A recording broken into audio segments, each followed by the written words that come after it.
Hello दोस्तों, राधे राधे। कल बबरा की रेसिपी देखकर मेरे बहुत सारी बहनों ने मुझे रिक्वेस्ट किया था कि दीदी रेसिपी डालिए ना करके, तो चलिए मैं बताती हूँ। 1 गिलास चावल लेंगे और करीब 1 कटोरी गुड़ और 1 कटोरी गेहूं आटा। तो 1 गिलास चावल को पूरा रात भर भिगा के रखेंगे। उसके बाद अच्छे से धो के उसको दरदरा पीस लेंगे।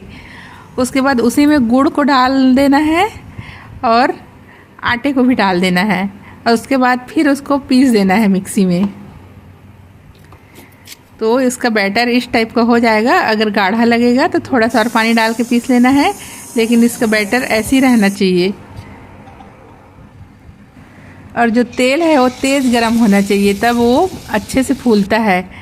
बहुत ज़्यादा गर्म रहेगा तेल तो तुरंत डालोगे तुरंत फूल जाता है। ये देखो,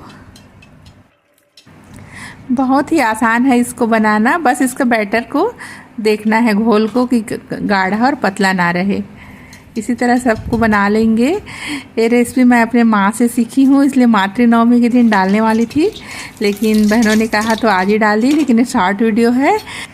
बड़ा वीडियो देखने के लिए मेरे पेज को फॉलो कीजिए, लाइक कीजिए, कमेंट कीजिए और मेरे यूट्यूब चैनल को भी सब्सक्राइब कीजिए। Thank you.